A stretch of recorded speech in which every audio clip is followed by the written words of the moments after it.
നൊയമ്പുകാലം 2-ാം വാരം തിങ്കൾ. ഇന്നത്തെ സുവിശേഷത്തിൽ നമ്മൾ കാണുന്നത് സ്വർഗസ്ഥനായ പിതാവിനെ പോലെ സ്നേഹസമ്പൂർണനും ക്ഷമാശീലരുമാകാൻ ഉപദേശിക്കുന്ന യേശുനാഥനെയാണ്.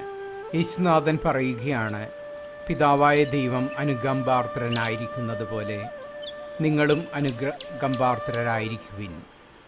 ആരെയും വിധിക്കരുത്, എങ്കിൽ നിങ്ങളും വിധിക്കപ്പെടുകയില്ല. നിങ്ങൾ അളക്കുന്ന അളവെന്തോ അളവ് വെച്ച് തന്നെ നിങ്ങൾക്കും അളന്നു കിട്ടും.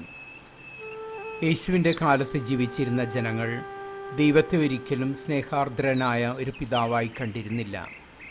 സ്നേഹനിധിയായ ഒരു പിതാവെന്നതിനേക്കാളേറെ അവർ ദൈവത്തെ വീക്ഷിച്ചിരുന്നത് നീതിനിഷ്ഠനായ ഒരു ന്യായാധിപൻ എന്ന നിലയിലായിരുന്നു. മുഖം നോക്കാതെ ഏതൊരു പാപിയെയും നിഷ്കരുണം ശിക്ഷിച്ചിരുന്ന കർക്കശ പ്രകൃതിയോടുകൂടിയ ഒരു ന്യായാധിപൻ. ആ ഒരു കാരണം കൊണ്ട് തന്നെ അവർ ദൈവത്തെ സ്നേഹിക്കുന്നതിലേറെ ഭയപ്പെടുകയായിരുന്നു ചെയ്തിരുന്നത്. ഇത്തരമൊരു നിലയിൽ യഹൂദ ജനത എത്തിച്ചേരുന്നതിന് നൂറ്റാണ്ടുകൾ നീണ്ട അവരുടെ ചരിത്രവും കാരണമായി തീർന്നിട്ടുണ്ട്.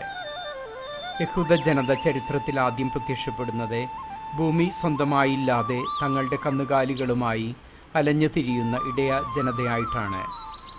അലഞ്ഞു തിരിഞ്ഞുള്ള ഇടയ ജീവിതത്തിൽ അവർ പല ജനതകളെയും കണ്ടുമുട്ടാനിടയായി.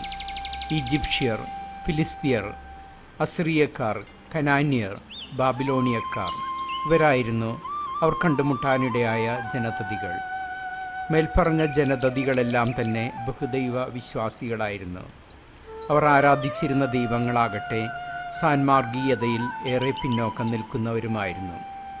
അത്തരം ജനതകളുടെ വിശ്വാസങ്ങളുമായി ഇടകലർന്ന് യഹൂദ ജനത ധാർമ്മികമായി അധപ്പതിക്കാതിരിക്കുന്നതിനായി അവരുടെ നേതാക്കൾ അവർക്ക് മുൻപിൽ സാൻമാർഗീയതയ്ക്ക് കൂടുതൽ പ്രാധാന്യം കൽപ്പിക്കുന്നവനും കർക്കശമായി വിധി നടത്തുന്നവനുമായ ഒരു ദൈവത്തിൻ്റെ രൂപം അവതരിപ്പിച്ചു.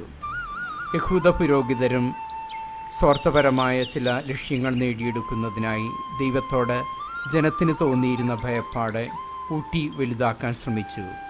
അങ്ങനെയാണ് ഒരുവൻ്റെ കുറ്റത്തിന് 40 പിന്മുറകളോട് പോലും പ്രതികാരം ചെയ്യുന്ന ദൈവത്തിൻ്റെ പേടിപ്പെടുത്തുന്ന രൂപം ജനമനസ്സുകളിൽ പതിയാനിടയായത്. ലോകരക്ഷകനായി ഭൂമിയിൽ അവതാരമെടുത്ത യേശുവിനെ സംബന്ധിച്ചിടത്തോളം സ്നേഹനിധിയായ തൻ്റെ പിതാവിനെക്കുറിച്ച് ജനങ്ങൾ വച്ച് പുലർത്തിയിരുന്ന ഇത്തരത്തിലുള്ള പേടിപ്പെടുത്തുന്ന കാഴ്ചപ്പാട് അവിടുത്തെ ഏറെ വേദനിപ്പിച്ചു. സ്നേഹനിധിയായ സ്വർഗപിതാവിൻ്റെ ഏകപുത്രൻ എന്ന നിലയിൽ തൻ്റെ പിതാവ് പ്രതികാരദാഹിയല്ല എന്നും ക്ഷമാശീലനും സ്നേഹസമ്പന്നനുമാണെന്ന് നന്നേ മനസ്സിലാക്കിയിരുന്ന അവിടുന്ന് പാപി നശിക്കണമെന്നല്ല അവിടുന്ന് ആഗ്രഹിക്കുന്നത്, പാപി തിന്മയിൽ നിന്നകന്ന് രക്ഷ നേടണമെന്നാണെന്നുള്ള സത്യം വിളിച്ചു പറഞ്ഞു. ദുഷ്ടരുടെയും ശിഷ്ടരുടെയും മേൽ തൻ്റെ അനുഗ്രഹമഴ പെയ്യ്ക്കുകയും തൻ്റെ സൂര്യനെ ഉദിപ്പിക്കുകയും ചെയ്യുന്ന സ്നേഹനിധിയായ ആ പിതാവിനെ അനുകരിച്ച് സ്നേഹത്തിലും വിശുദ്ധിയിലും വളരാനായിട്ടാണ് ഇന്നത്തെ സുവിശേഷത്തിലൂടെ അവിടുന്ന് നമ്മോട് ആവശ്യപ്പെടുന്നത്. അതിനുവേണ്ടുന്ന അനുഗ്രഹത്തിനായി നമുക്ക് പ്രാർത്ഥിക്കാം. ദൈവം നമ്മെ അനുഗ്രഹിക്കട്ടെ.